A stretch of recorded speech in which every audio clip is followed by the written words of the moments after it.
हरिओम. अमृतानुभव. योगदास श्री जय गणेश जोशी यांचे प्रवचन. अध्याय 9. जीव मुक्त दशा कथन. ओवी क्रमांक 4. फुलेची झाली भ्रमर, तरुणीची झाली नर, झाले आपुले शेज निद्राळूची. अर्थात फुले भुंगा झाली, तरुणीच नर झाली, बिछाना निद्राळू झाला. सूर्यनारायणाच्या आगमनामुळे उगवलेल्या कमळाच्या फुलामधील अति मधुर सुगंध घेत घेत त्या फुलातील मधू भुंगा प्राशन करतो. तो त्यात पूर्ण रममाण होतो. त्याला सूर्यनारायण परतीला गेलेला समजत नाही आणि हा मधुवेडा त्या फुलात अडकतो. सूर्यनारायण उगवल्याप्रमाणे आपली कुंडलिनी 7व्या सहस्त्रदल पद्मचक्रात पोहोचते आणि तेथे आपला आत्मयोग जुळून येतो. आपण परम तृप्तावस्थेला पोहोचतो. हजारो पाकळ्या फुललेले ते कमळ आपल्यात विलीन होते. आता कसला उदय आणि कसला अस्त. त्या कमळामधील मधू अखंडपणे आपल्यात स्त्रवू लागतो. आपल्याला आता कसलीही अभिलाषा उरत नाही. आपण कैवल्यात सदा तृप्त राहतो. सूर्यनारायण अस्ताला गेल्याप्रमाणे या कैवल्यावस्थेत आपण वैश्विक लीला अनुभवत प्रभुसेवेत अखंड रुजू होतो. पुरुष, नर, प्रकृतीचा, तरुणीचा उपभोग घेतो. तथापि आता कैवल्यावस्थेत कसला आला आहे लिंगभेद. तरुणी नर झाली याचा अर्थ येथे आता लाओत्सेने पुरस्कृत उदो उदो केलेली परमोच्च अशी स्त्रैण शक्ती प्रज्वलित झाली आहे. आता या सर्वस्वाच्या पलीकडे अलिंगावस्था प्राप्त झाली आहे. आता कोणीही कोणाचा उपभोग घेत नाही. येथे कैवल्यावस्थेत उपभोग, उपभोग्य आणि उपभोक्ता हे एकरूप झाले आहेत. फार फार पराकोटीची उच्च अवस्था आहे ही. यम धर्मरूपी शयनगृहामध्ये बिछाना अंथरलेला असतो. येथे जन्मभराची विश्रांती घेतली जाते. जन्मभर श्रांत झालेला जीवात्मा येथे निद्रिस्त होतो. येथे आता जन्मभराची धावपळ थांबते.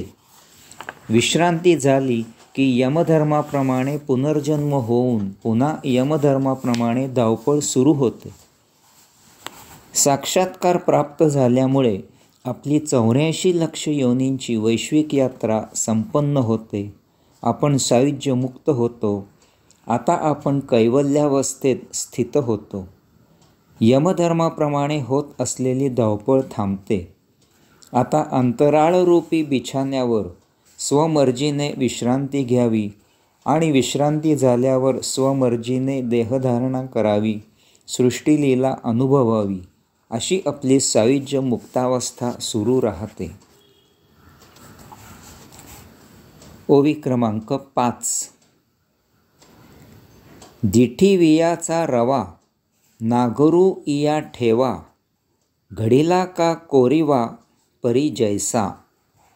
अर्थात सोन्याच्या लगडीचा कोरीवकाम करून उत्तम दागिना केला की तो कसा सुंदर दिसतो. सोन्याची लगड असते, ती ठेव गुंतवणूक म्हणून ठेवायला छान असते. परंतु जर कारागिरांनी मेहनत घेतली आणि तिच्यावर नाजूक कोरीवकाम केले, नक्षी बेलबुट्टी काढली, तिला विविध प्रकारचा आकार दिला, तर तीच लगड कशी सुंदर आकर्षक दिसू लागते. तिचे सारे रूपच बदलून जाते. आपण जन्माला येतो आणि आयुष्य जगत असतो. सर्व कसे छान सुरू असते. कारण प्राप्त आयुष्य जगण्यापलीकडे तृप्ती आणि समाधान मिळू शकते. या भौतिकापेक्षा काही निराळे अद्भुत जीवन आहे.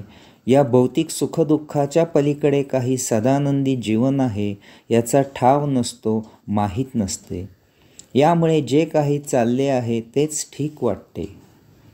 तथापि जर आपण योगसाधना केली, सत्संग सुरू केला, आध्यात्मिक जीवन जगू लागलो, तर लक्षात येते की नित्य आयुष्यामधील ताणतणाव, सुखदुःख, भौतिक चढ उतार यामधून आपली कायमकरिता सुटका झालेली आहे. या योगे आपण सदा तृप्त आणि समाधानात राहू लागलो आहोत. आपल्या जीवनात कैवल्यानंद निर्माण झाला आहे.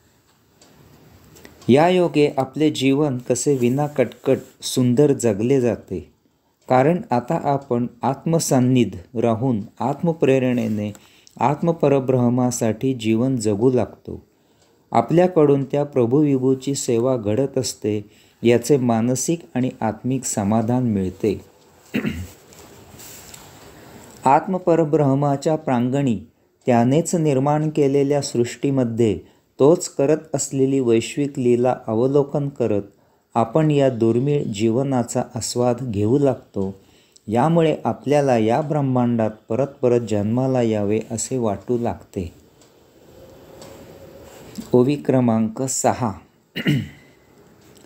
च्युतांकुर झाले कोकिळ, अंगच झाले मलया नीळ, रस झाले सकळ रसनावंत. अर्थात आम्रवृक्षाला नवीन पालवी फुटली की कोकिळा कुंजन करू लागते. अंग मलयगिरीचा शीतल वारा होते, जीभ सकल रसवंती होते. या ओवीतील सर्व शब्द उपलब्ध नाहीत. कोण्या पंडितांनी ते पूर्ण करून घेतलेले आहेत. वसंत ऋतूमध्ये आम्रवृक्षाला नवीन पालवी फुटते. तिला प्रथम तांबूस रंग असतो आणि मग तो रंग हळूहळू अनेकविध छटा दर्शवित हिरवा होऊ लागतो. पालवी कोवळी कोवळी असते. तिला अतिमधुर सुगंध येत असतो. या सर्वाला कोकिळा आकृष्ट होते. ती हे सर्व अनुभवून उल्हसित होते आणि तिचे ते कुहू कुहू असे अतिश्रवणीय मधुर असे कुंजन सुरू होते. या योगे संपूर्ण आसमंतात चैतन्य सळसळू लागते, निसर्ग डोलू लागतो. अध्यात्म योग साधना, उपासना, आध्यात्मिक आचरण, साक्षात्कार, कैवल्या या योगे अनाहत चक्रात आत्मकमळ फुलते. 7व्या चक्रात सहस्रदल पद्मकमळ फुलते. आपल्या अंतःकरणात प्रतिश्वासाश्वासाला सुरू असलेला अनाहद नाद, त्यामधून सतत झणकारत असलेला ओंकार. या योगे आपण स्वाभाविकच सतत आत्मसन्निध राहू लागतो. आपले संपूर्ण जीवन आत्ममय होऊन ते एका अत्युच्च पदाला पोहोचते. मलयगिरीचा शीतल वारा अति आल्हाददायक असतो. हा वारा आपल्या देहाला उल्हसित करतो. आपण ताजेतवाने होतो. आपण चैतन्याने भरून जातो. आपण ऊर्जामय होतो, इतके की जणू काही आपले शरीरच मलयगिरी झाले आहे असे वाटते. अध्यात्म साधना, साक्षात्कार, कैवल्यप्राप्ती आपल्याला प्रशांत करते. आपण स्वस्थानी विराजित होतो. आपण मौन होतो. आपण रिपुमुक्त होतो. आपण आमूलाग्र बदलतो. आपला स्वभाव, आवाज, वर्तणूक मृदू होते. आपण प्रत्येक घटना शांतपणे घेऊ लागतो. कैवल्यप्राप्तीचे एक विशेष असे की माऊली म्हणतात, आपली जीभ सकल रसयुक्त होते. नवरस सुप्रसिद्ध आहेत. ते सर्व आपल्या जिभेवर राहू लागतात. याचा अर्थ पदार्थ कोणताही कसलाही असला तरीही आपल्यासाठी तो फक्त प्रभूचा प्रसादच असतो. त्याचा पूर्ण श्रद्धेने, भावभक्तीने आणि अत्यादराने तो जसा आहे तसा स्वीकार आहे. आपली कसलीही कधीही तक्रार असत नाही. आपल्याला आपले स्वतंत्र मत नाही. नियती जसे जे समोर देईल त्याचा स्वीकार आहे. हरिओम.